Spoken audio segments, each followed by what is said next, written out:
Hey Scorpios, how y'all doing? Welcome. We're going to be taking a look at your second half of our general reading here.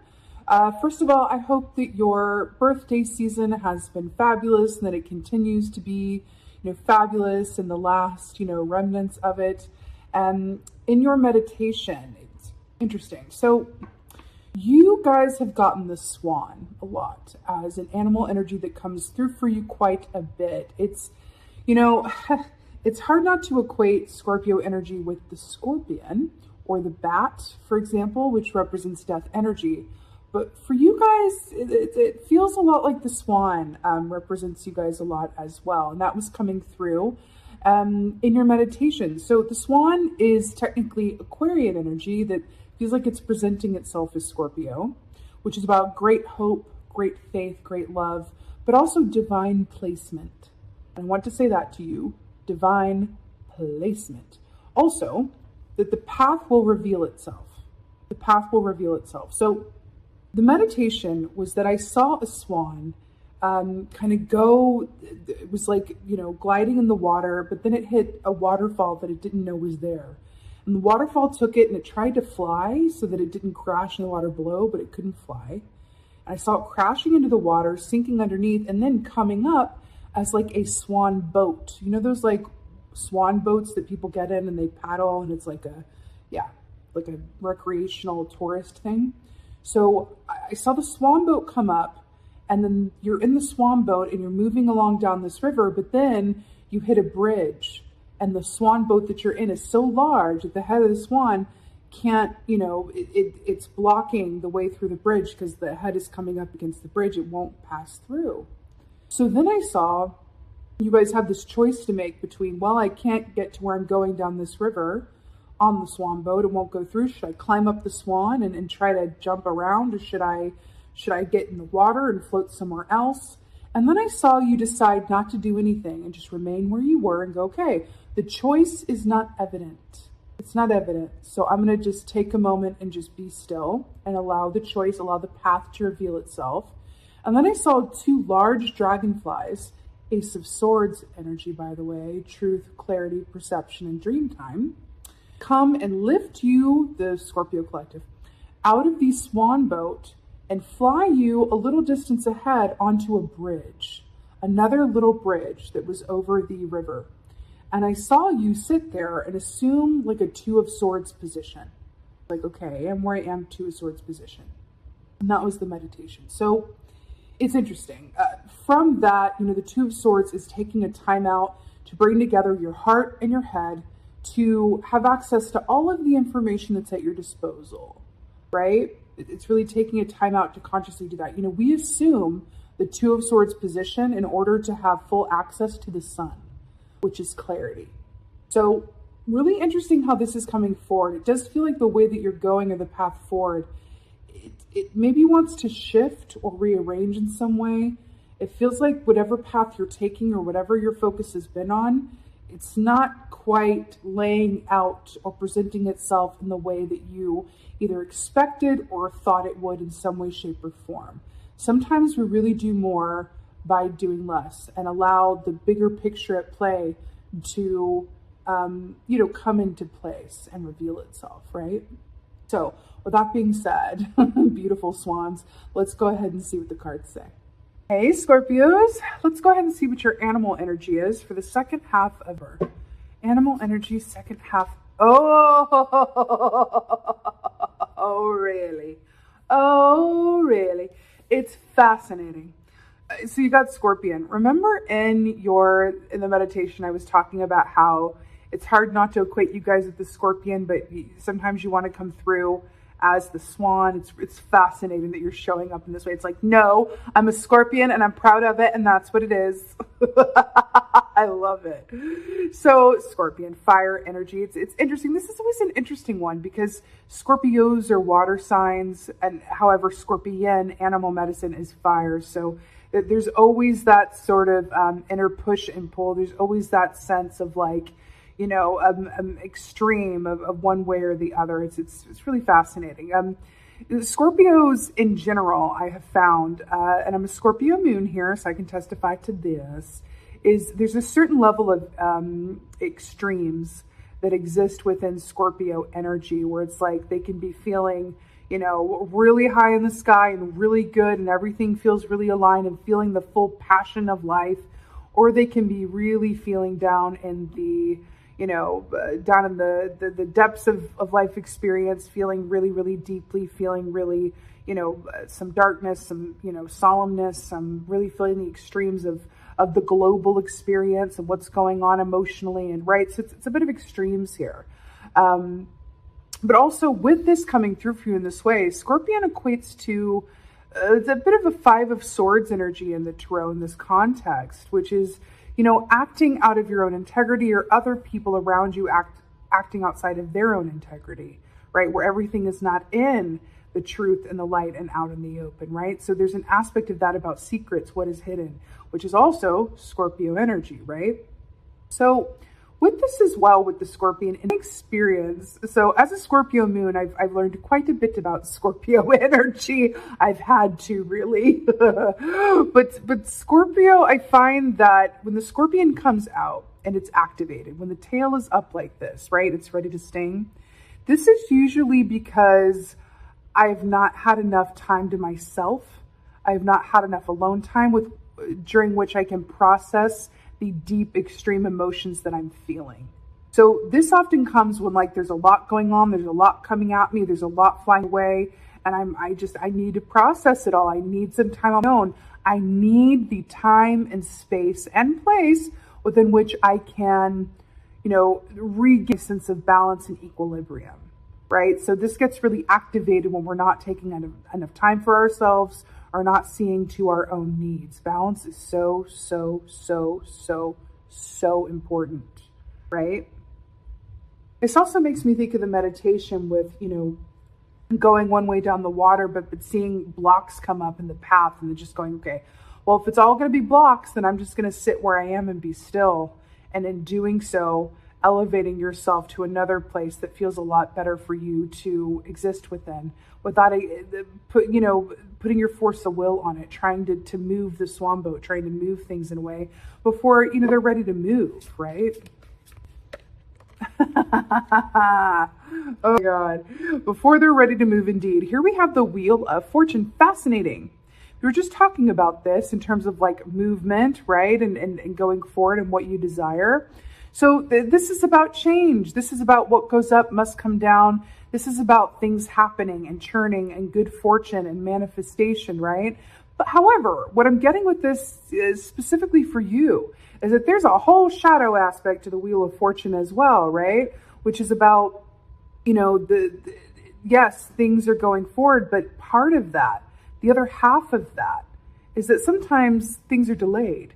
Sometimes things are stalled. Sometimes when things are moving, some things get lost in the shuffle or lost in the river or blockaded or whatever have you. But this is about life. This is the way that things go, right? So it's interesting here also because we are looking at the Wheel of the Year in particular. It is the Wheel of Fortune, but in this deck, Wheel of the Year, which really speaks about living fully in the season that you're in. Really allowing yourself to look to nature as your guide as to how to spend this time and how to get the most out of the seasonal energy, right? So let's look at this time. We're moving out of your birthday season for the second half of into Sagittarius season. Where are we in the Wheel of the Year? Well, we are in between Samhain, which started with, October 31st, the season of Samhain, and we are working towards moving towards the Wheel of the Year. We're here, right? And we're moving here into the season of Yule, right? So we're in between these two seasons right now for the second half of November, right? So it's really interesting how this is coming forth with really understanding that sometimes you just need to allow yourself to be where you are in terms of the natural progression, right? You can't rush the Wheel of the Year. You can't rush the process. Sometimes it's just about understanding that when you're heading in a given direction, there's going to be stops along the way or detours because construction is being done down the road ahead. And you can either spend it trying to, bang that swan boat up against the construction blockades and get through, or relax on a nice, lovely bridge with dragonflies hovering around, all peaceful like on the river, right? I feel like there's an aspect of like surrendering to the natural timing of things, right? See what else is going on. Okay, 3 of Swords in reverse. Who else got this? Okay, so Aquarius got 3 of Swords as well. You also, the Swan I was seeing is Aquarius energy. Maybe take a look at the Aquarius reading as a supplement to this one because I feel like they're holding hands. Okay, 3 of Swords in reverse. Brilliant. So in the upright, 3 of Swords is about that heart pain, but it's heart pain that stems from the past, right? This doesn't just happen one day. This is stuff that has been, brewing and churning for a long time. This could even be heart pain that we thought we had healed, and then it comes up suddenly out of nowhere, and it's a lot to what with the Scorpion? A lot to process. And that's what I'm getting here with the 3 of Swords in reverse. I feel like there's a lot of healing that's taken place, but I feel like this is part of why you're being detoured to this bridge in a way, because you're being asked to just process some leftover remnants of things that have been, right? So that it can get healed and transformed so you can move forward with a bit of a, cleaner heart landscape within which to work and manifest. But there's something about this. It just wants to be tidied up. It just wants to be clear about. I feel like it might surprise you. But when this Scorpion is coming through in this way, something emotional is being activated here that's coming up for review, okay? I feel like for some of you guys, what I'm looking at is an attachment to things working out in a specific way or in a specific time. The key to contentment could very well be releasing any expectations around that, okay? I know it's hard. I know I say all this like, oh, it's just as simple as ABC3. I know how difficult that could be. I totally get it. But when the reward is the 4 of Wands, why not? I love that you're ending in this position. I love it, love it, love it, love it, love it. 4 of Wands, then. Happiness, celebration, really, really appreciating exactly where you are and how far you've come to get here. This is happy home and family, rejoicing. I mean, look at him having a good old time. This is a beautifully positive energy. I will say, the way that this is storyboarding, it's fascinating, right? Because you've got the wheel here, right? Moving along, you're feeling within you the need to shift things, you want to manifest things, right? But as the wheel turns, it's also freeing loose some old dynamics or old belief systems or old relationships or old, past patterns or pain that are coming up for review and clearance. See how this is lining up with the Scorpion directly and is acting as a mirror reflection?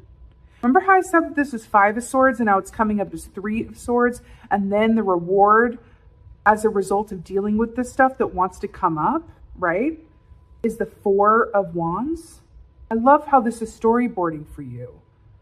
I feel like that, you're being called to Marie Kondo some stuff here that is in your emotional body that I feel like may surprise you. I do feel like for some of you, again, like I said, I feel like it's like a strong attachment or expectation to things happening in a certain time or in a certain way, or certain things in your past that didn't happen in the way that you wanted or in time. It's really, I feel like it's really easy to say, and we hear this a lot, right? Of like, just release it.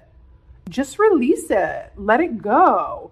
But especially for a Scorpio, it's not as simple as that, right? It's kind of like what's a good example? It's kind of like spilling some tomato sauce on a white couch, right? And then just going like, well, just like clean it up, just make it disappear. And it's like, well, that's a process, sweetie. Like there's a way to go about it. You could make it worse. If you just go in there with a towel and start wiping, like you gotta be very, right? You gotta spot treat it, honey. You gotta spot treat it. You gotta lift up the tomato sauce. You gotta not rub it. You gotta dab it, right? And then you gotta put that stain to get you some resolve on there and then let it sit for minutes, right? And then maybe do another round of it and then dab it, right? It's a process. And I feel like that's what's coming through for you here. Like there's an aspect of the heart going on here that is that bit of tomato sauce that you thought you cleaned up, but it really needed a second round of spot treatment. Something in that for you.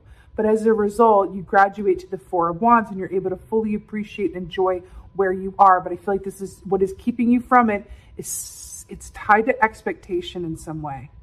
Okay, let's get some advice. Let's get some advice.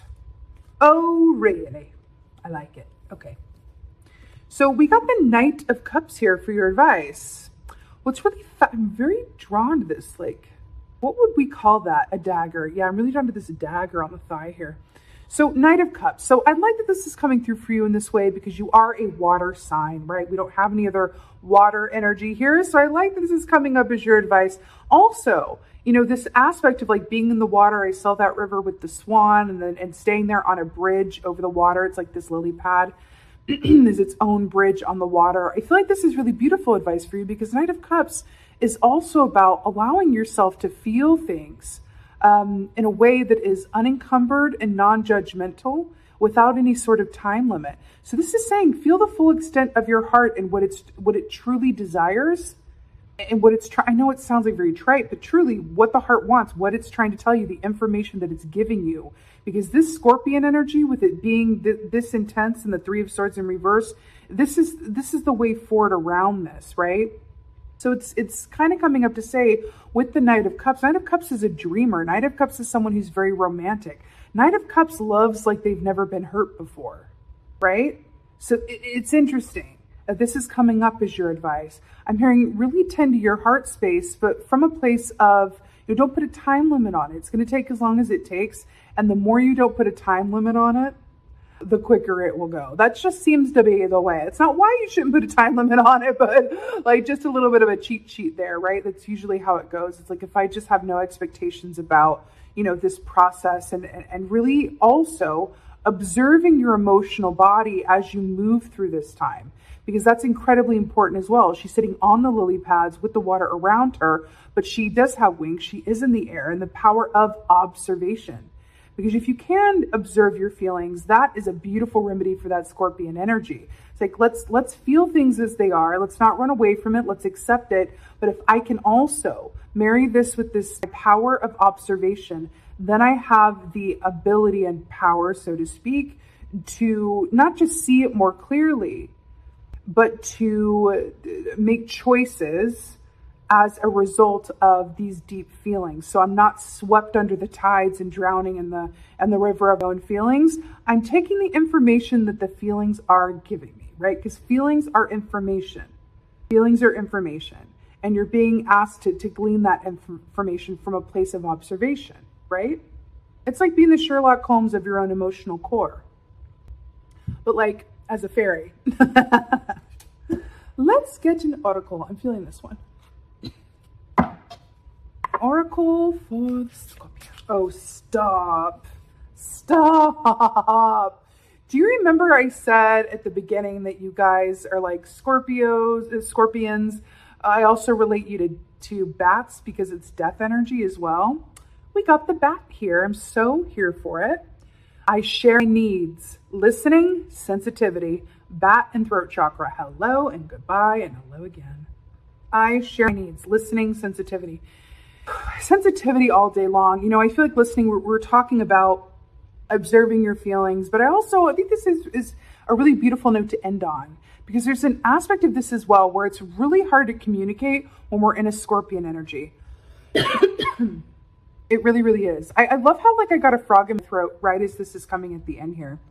But it's a really important aspect of it. When we're in the Scorpion mode, we are being experiencers, right? We're experiencing everything. Everything is happening, you know, at us.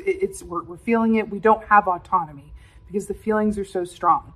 So you are being encouraged to take that experience aspect and shift it and blend it with the observer mode. Because the key to getting anything out of that experiencer energy is to blend in some observation, right? I share needs, listening, sensitivity. I like this is coming through because it's really important that you be able to, you know, communicate well to others around you what your needs are. Because remember how I said with the Scorpion energy, when it has that tail raised, right? More likely you would rather sting yourself than someone around you that you love who's innocent, right? But the Scorpion doesn't necessarily discriminate. When those emotions are high like that, it's like, okay, maybe really take a step away, go be in your own energy so that if that stinger needs to make contact, that you sting yourself and not anybody else. because that's only going to compound things and make it worse, right? It's like when you're feeling things, you take it out on someone else, or someone else is at the mercy of your own, deep feelings or emotion. So this is really important. I feel like this is coming in to say, like, listening sensitivity. This is about you expressing to others, like, this is happening within me. I can observe it enough to communicate to you that I need A, B, C, X, Y, Z. And this is going to be different for everybody. Might be taking some time on your own to process feelings, maybe a disappointment, or maybe process a big shift or change that's coming up, whatever it is, right? This is also about you sharing the sensitivity, back to the Knight of Cups as well, really communicating with yourself as well and being honest with yourself about what you need. Because when you deny it, when we deny our needs and act like that everything is one way when really we're feeling differently, that's what leads to implosions and tower moments and all the rest of it. So you're being asked to take that responsibility of your superpower as a Scorpio is, well, you have a lot of superpowers, but it's your ability to feel things very deeply in a way where you are processing the collective shadow of the psyche. That's what you're here to embody in a way. So the other side of that superpower is the responsibility to say, you know what, I've got some stuff churning. I need to go process it. And I think the best way to do that, like with this Knight of Cups here as well, is to sit on top of it, observe it, sit with it, but don't let it take you under. And again, part of that other key is understanding how your expectations, your need for control or strong desire about how and when things do or don't take shape could be directly related to why the Scorpion is coming up for you in this way and eliciting such intense feelings. Isn't there like a Buddhist quote, something to the tune of like, all misery is linked to attachment? Something about that, okay? All right, Scorpios. I so hope that this helps and resonates. If so, please let me know in the comments below. I love reading your comments. Also, a bit of drama going on with YouTube where they are unsubscribing people from the channel who are not commenting and liking. So if you're not interacting with the videos outside of just watching them, YouTube is unsubscribing you. Don't ask me why, I do not know. But if you'd like to stay subscribed, like and comment. Also, the link to join the waitlist for Be Your Own Intuitive membership is in the description box below. And with that being said, just thank you. Thank you so, so much for being here. And as always, and most of all, beautiful Scorpions, thank you for being you. And be well. Until next time.